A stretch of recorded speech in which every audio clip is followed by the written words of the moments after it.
Une connaissance qui conduit à l'amour. Deuxième épître de Pierre 1h08. Car si ces choses sont en vous et y abondent, elles ne vous laisseront pas oisifs ni stériles pour la connaissance de notre Seigneur Jésus-Christ.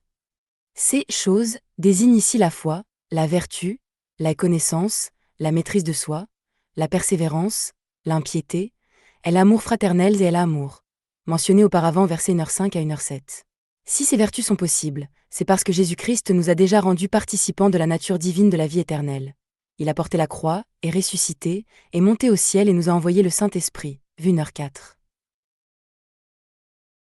Afin que le Saint-Esprit demeure en nous, l'apôtre Pierre prie pour que nous connaissions toujours davantage Dieu et notre Seigneur Jésus-Christ, afin que la grâce et la paix céleste abondent encore plus en nous.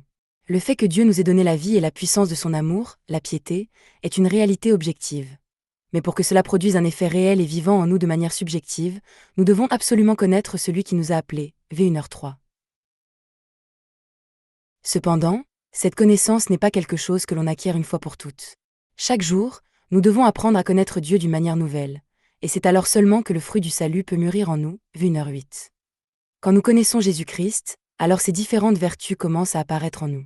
Et cette connaissance n'est pas simplement intellectuelle, c'est une connaissance totale, qui engage tout l'être.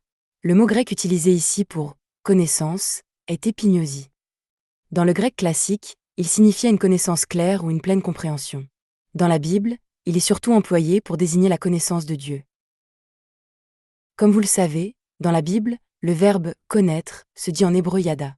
Cette connaissance possède le caractère d'une connaissance totale, accompagnée d'amour. Lorsqu'on connaît véritablement Jésus, lorsqu'on connaît véritablement Dieu, il est impossible de ne pas l'aimer. Une connaissance qui ne conduit pas à l'amour n'est pas une véritable connaissance. Le savoir froidement intellectuel de certains théologiens n'a rien à voir avec la connaissance biblique. Même imparfaite, la connaissance remplie d'amour d'un humble paysan ignorant est souvent plus proche de la connaissance biblique. Une connaissance remplie de l'amour de Dieu porte alors, dans le monde humain, les fruits de toutes les vertus évoquées ici par Pierre.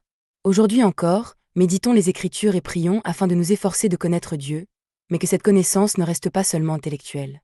Puissions-nous mieux connaître Dieu et l'aimer d'un amour joyeux, spontané et profond, jaillissant du fond de notre être. Alléluia.